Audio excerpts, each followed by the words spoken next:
The topic is Senator Kelly Ayotte's lack of viability as a candidate, and what should we do in the conservative base to address the problem. Bill O'Brien is with us to discuss that. Of course, thank you very much to Jane Cormier for coming in to fill in. Skip has the day off, and Mike Rogers, who is manning the other side of the table. A very important job. Or at least trying to. At least trying to. Hey, we got it up by 9. We got everything working. The machine needed a complete reboot. The Ustream wouldn't start. And so does Kelly Ayotte. So, can I take a few moments? Because a lot of us who are involved in this understand the context here very well, because we've watched Kelly Ayotte with disappointment over the last several years and understand why there needs to be an alternative. But I imagine, not so much among your listeners, but perhaps among your listeners, but among the general public, they haven't followed the votes, and it would be shocking to them to hear how their Republican senator has voted in Washington. It'd be a shock to hear them. For them to hear, one I mentioned was the XM Bank. 80% of that bank, which insures exports, go to one company, Boeing. And it's crony capitalism at its worst.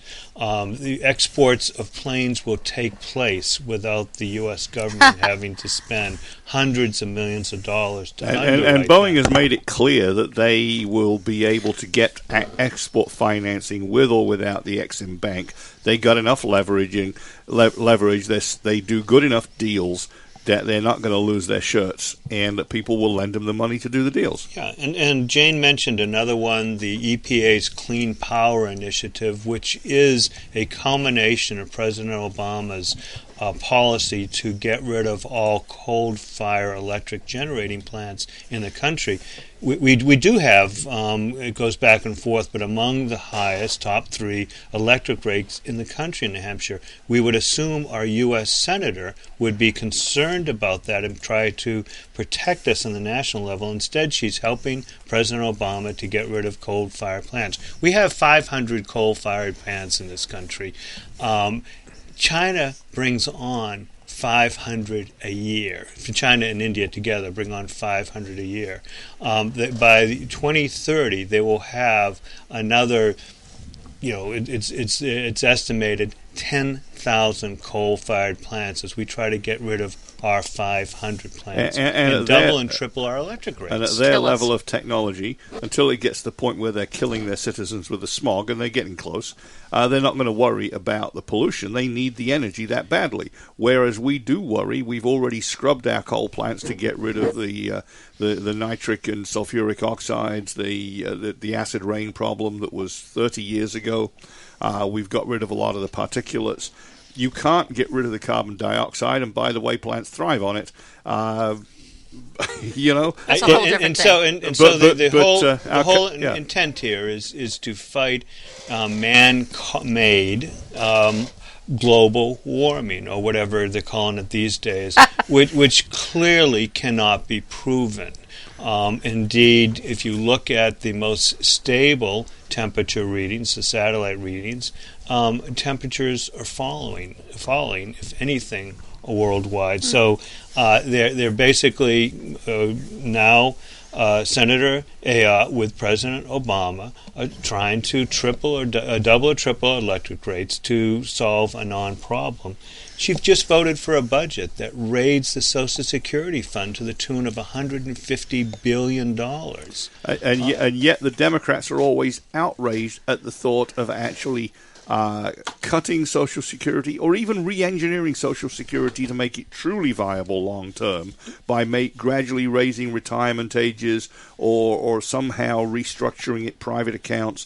They won't let any of that happen. They'll just keep up the pretense that it's going to keep going forever. Meanwhile, they keep stealing the money out of its so-called lockbox. And the Democrats do it because every Democrat in the Senate voted for it.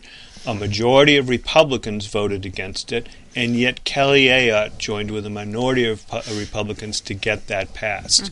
We all should be very concerned about whether we're keeping our promise to those who are approaching retirement over the next several years, and yet she's going to bankrupt. She's helping bankrupt the system and doing exactly what you talked about, Mike.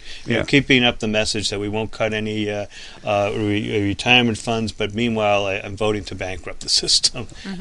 She's raised spending over the next budget $80 billion, violating all of the fiscal guidelines we had put in place to bring down the deficit, which would start to do. She again campaigned as a conservative. She's governing as a liberal. She has voted for, advocated every vote that has come up to extend the debt ceiling, and played the procedural tricks to make sure that we couldn't defund Planned Parenthood as well. Right. She absolutely has. Right. When the bill came up and she was asked to sponsor that bill, she refused to do it, and then did exactly what you said. That the final vote, which she knew that it would fail, she said, "Well, I'm voting with it. I'm voting for it." Right. Now, knowing that McCain in 2008 lost badly, and basically lost badly by trying to appeal to the liberal middle and forgetting the lesson which is retaught every 2 years, that the liberals are going to vote for the Democrat no matter what. They are not going to vote for the conservative. They're not going to vote even for a halfway conservative. You can appeal to them, and they can pretend to like you, but they're not going to vote for you. And McCain was the media favorite, and he wouldn't put up a decent fight against Obama, and he lost.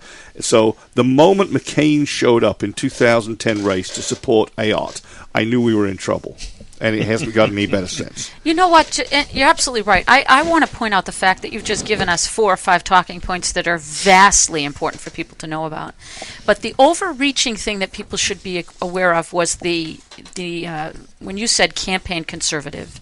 And why that is important to bring into the discussion is because the reason that we have no true party of conservatism in this country is because many, I won't say all, many of the people that then go to Washington, that the campaign to go to Washington, whether you're talking New Hampshire or any other state, mostly, will come out and tell you how they are for smart government. They're for small government, fixing the fiscal issue. They will lie to us all the time to get the vote. And then they get in, and we've seen it again and again here in New Hampshire, and they go rogue. They go and join the other side. So I'm not a part of the Republican Party anymore. I'm an independent. I prefer going rogue the way Sarah Palin defines there you go. Which is sticking true to your principles and not going the way the party wants you to go. We will never get there, though, until we out this behavior. Ayotte is running for the vote and support of the political class, right? Which isn't an actual vote, but it's money and power and influence, like we talked about state senators. She's entirely the wrong kind of person to have in Washington, D.C. Absolutely. That power structure, that inside the Beltway mentality is more important to her than her own state's rights. Right, than her own constituents. You can't send somebody to Washington that actually cares about being there, and especially not that cares about the perks and privileges of office there, because they will not do the one thing we need them to do, which is to work with the states to reduce the power and devolve the power of the federal government back where it belongs. So when I was Speaker of the House, I'd go to Washington quite a bit to try to raise money for the re-election of House Republicans. And I noticed something. This would have been 2011, 2012, really kind of at the height of the recession that we had. And I'd also, both in my business and for political reasons, be around the country. There was one part of the country that was prosperous during that recession that never had a hiccup in its prosperity, and that was Washington. And you would go into that city, and I'm not sure if you were there, Mike. I know you travel a lot in business. I've been there. I've been there quite a lot. Disclosure, I can't tell you why.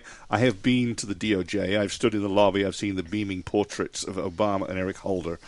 Trust me, that hurt. Well, and what hurt me was to go to Nashua and Manchester and see closed-up storefronts, companies having trouble hiring people, and to go down to Washington and see construction cranes all over the place. What hurt me was to go to Cincinnati, Ohio, to go to the cities like that and see that jobs were being lost and storefronts were closed and the recession had hit hard. We still haven't recovered from it, and see that the political class in Washington was prospering beyond all, and that's Was it the six counties? The six counties around Washington are the tops amongst the top 10 most prosperous counties in the entire country. We used to go to where the business centers were, New York, Boston, Atlanta, San Francisco. That's where the prosperity was. Now, as you pointed out, prosperity, the highest incomes in the country are found in the federal employee-dominated counties around Washington. And yet Washington still is a hellhole in lots of ways. There's places in Washington I wouldn't want to be, and it's the capital city. We've got about a minute. That's because it's Democrat. 1 minute. Yeah, you're absolutely right.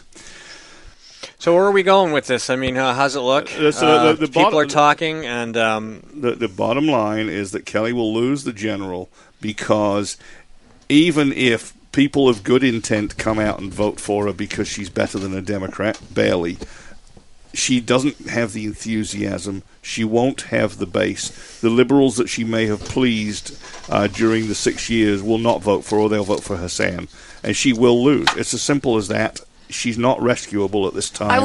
I would much rather talk about an alternative than how she's going to lose it, because you know what, folks need to have some sense of hope in this race. Yeah, and the hope is that we find a good conservative and we rally enough people, enough money behind that conservative.